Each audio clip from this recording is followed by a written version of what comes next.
Hello, my name is Frank Ramsey-Jones. I'm an economist who's conducted an economic evaluation of restorative justice, working with the charity Why Me. This video is the second part in a series of videos explaining the economic model that we've developed and how to use it. This video focuses specifically on sensitivity analysis. So within our economic analysis, the base case is the set of results that are based on what we believe to be the fairest, most appropriate, most robust set of assumptions and data. And these results form the headline results within our research, which are that there are 14 pounds of benefit per pound invested in restorative justice using the assumptions that we've used. Now, within the sensitivity analysis, what we do is we vary different assumptions used within the model to see how sensitive our results are to those assumptions. And I'm going to explain in this video how to use the control sheet within the model to conduct your own sensitivity analysis. Okay, so starting at the top, we have the ability to vary the number of referrals. So in the results tab, the total costs at the moment are around £285, and that is for one referral. If we increase this to, let's say, 100 referrals, then the total costs increase to around £28,500. So it's a straightforward increase of 100 times. But the total costs per direct intervention are unchanged because this is a ratio, and so that's fixed regardless of how many referrals are made. And likewise, the total benefit has increased. So when we had only one referral, the total benefits, the model's total benefits were around £4,000, £4,100. But if we increase that to 100 referrals, then that increases to around £410,000. So again, a straightforward increase of 100 times over. So you can vary this as much as you want, depending on what you think is a reasonable number of referrals. And it depends what question you're trying to answer. You know, are you looking at a specific RJ service and the number of referrals they're likely to get, or are you looking at nationally and how many referrals there are likely to be nationally who meet the criteria for restorative justice within a given time period? Now, the second table we've got is about the index offence types. And in the base case, we've got a mix of different offence types, but you have the option to use the user override function to change that. So let's say that we only wanted to look at domestic robbery. So we would put 100% into here, and you would see the check is checking that these numbers all add up to 100%, which they don't at the moment. So the way we need to fix this is to add 0% into all the other cells. Okay.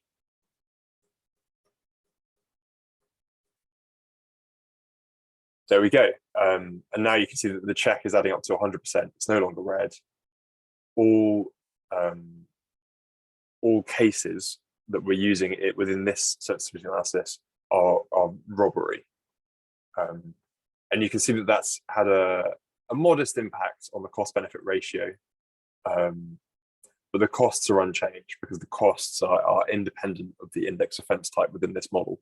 So the index offence type is only impacting on the benefits.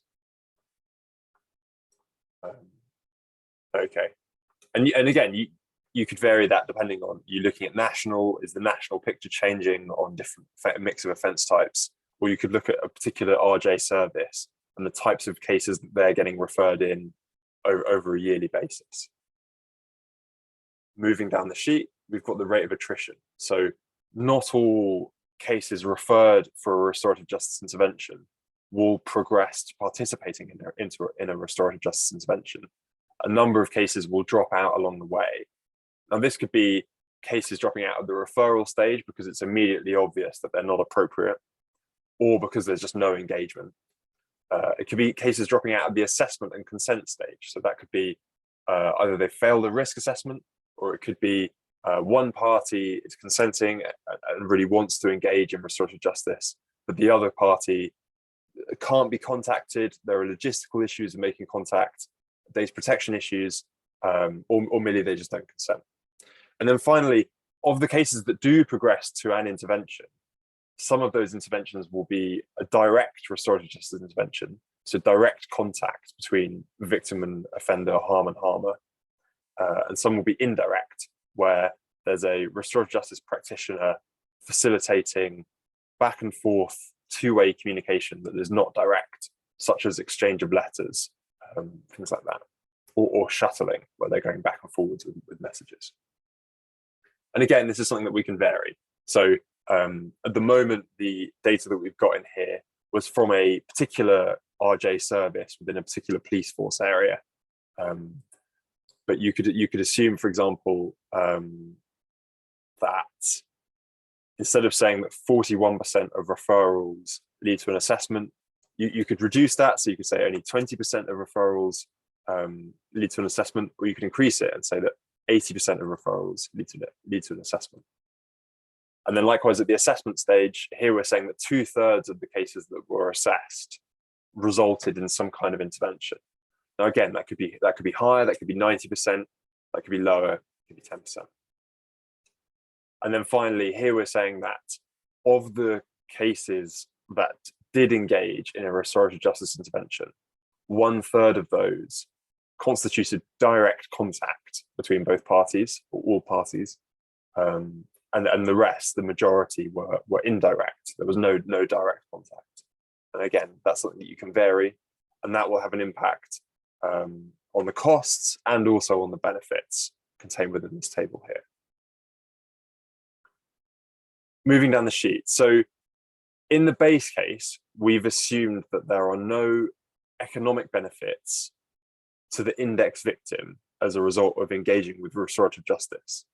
Now, the reasons that we did that are explained in more detail in the report, but they're more to do with the nature of the evidence than that there's no evidence, because there's plenty of evidence that suggests that victims benefit from engaging in restorative justice. It's just that it's not in a format that can be included easily within an economic model. And so in the base case, we've assumed no benefit, but you can increase that. Now, the scale that this is on is the scale of the harm of the crime. Now, what I mean by that is that if this was 100%, that would effectively mean that a victim who engaged in restorative justice experienced no harm from the crime because all of the harm was mitigated or addressed as a result of the restorative justice intervention. Now, that's likely to be pretty rare, partly because the restorative justice intervention happens after the crime. So some of the harm of the crime has already been experienced by the victim. Restorative justice, for the most part, is only going to partially mitigate the harm. So it might be maybe 10% of the harm is mitigated as a result of restorative justice, or maybe 20%. Moving down the sheet, in the base case, we've assumed that indirect restorative justice does not reduce reoffending. So we've only assumed that direct restorative justice reduces reoffending. Now, this is informed by the RISE trials published by Sherman and Strang, and also the Chaplin reports, where the evidence that restorative justice reduces reoffending is far stronger for direct interventions, and it's much weaker for indirect interventions. So that's why in the base case, we've assumed that indirect restorative justice does not reduce reoffending. But we have included scenarios in which it does reduce reoffending. And the scale that this is on is it's about a comparison between indirect and direct RJ.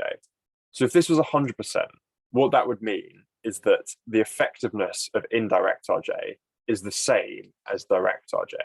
So 100% of the benefits associated with direct RJ in terms of reducing reoffending also apply to indirect RJ.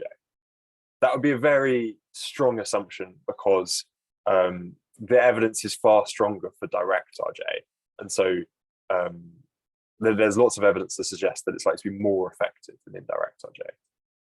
We had some data that suggested, this is survey data that suggested that it might be around 37% of the benefits of direct RJ would apply for indirect RJ.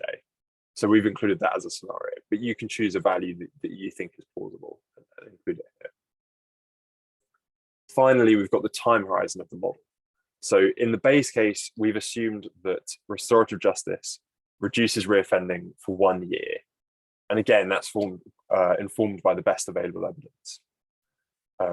But that can be increased by up to 4 years.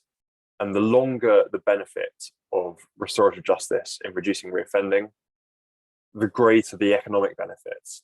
And so the greater the cost-benefit ratio. With this scenario, it's important that it's integers. So 1, 2, 3, or 4. No decimals. That won't work within the analysis. And as I say, all of these sensitivity and scenario analyses included within the control sheet will feed into the table and the pie chart included at the top of the cost-benefit sheet, which has the results on. All of these sensitivity analyses that we conducted are detailed within the report. If you would like any further information on additional sensitivity analyses that you think would be helpful or any changes that you need to the model, please contact us using the email address on the cover sheet, info@yme.org. Thank you.